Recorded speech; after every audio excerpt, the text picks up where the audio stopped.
শীতের আগমনী বার্তা প্রকৃতিতে বন্দরনগরীতে জমে উঠেছে শীত বস্ত্রের বেচাকেনা। বিকেল গড়ালেই ফুটপাত আর সড়কের দুই ধারে শীতের কাপড়ের পসরা সাজিয়ে বসছেন বিক্রেতারা। সস্তায় পণ্য কিনতে এসব দোকানে ভিড় করছেন ক্রেতারাও। তবে গেলবারের চাইতে এবার বেচাকেনা কম হওয়ায় হতাশ বিক্রেতারা। প্রকৃতিতে হালকা শীতের আমেজ। চট্টগ্রামে ফুটপাতের দোকানগুলোও এখন শীতবস্ত্রের দখলে। বাড়ছে ক্রেতাদের আনাগোনা। বছরের এই সময়টাতে শীতবস্ত্রের চাহিদা থাকে বেশি। বন্দরনগরীর নিউ মার্কেটের সামনে ফুটপাতে সোয়েটার, জ্যাকেট, চাদরসহ মিলছে সব ধরনের শীতবস্ত্র। সস্তায় পছন্দের পোশাক কিনতে ফুটপাতে ছুটে আসেন ক্রেতারাও। অনেক ভালো জিনিস পাওয়া যাচ্ছে। হ্যাঁ, আমরা অনেক সময় আমরা ফ্যামিলির জন্য কিনে নেই, বাচ্চা কাচ্চার জন্য কিনে নেই। সামনে তো শীত আরো পাইবো হিসাবে করে কিনতেছি আর কি। এখন দেখা যাক না শীত কিরকম পড়তেছে। গ্রামের বাড়ি যেমন গ্রামের আমার কিশোরগঞ্জ 300 টাকাতে একটা সোয়েটার নিলাম। শীতবস্ত্রের পাশাপাশি 8 থেকে 10 রকমের কম্বলও পাওয়া যায় ফুটপাতের দোকানে।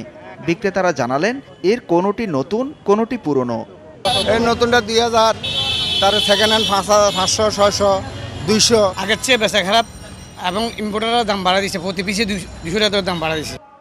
তবে গেল বছরের তুলনায় এবার বেচা বিক্রি কিছুটা কম।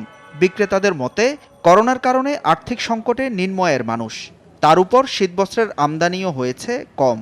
মাফলার ধরেন 100 থেকে 130 টাকা, শাল ধরেন 150 থেকে 200, 300 টাকা পর্যন্ত। বেচা বিক্রি আলহামদুলিল্লাহ চলতেছে ভালোই। এখানে 200 টাকা, 250 টাকা, 300 টাকা দামের সোয়েটার আছে। 1000, 2000 বিক্রি হচ্ছে।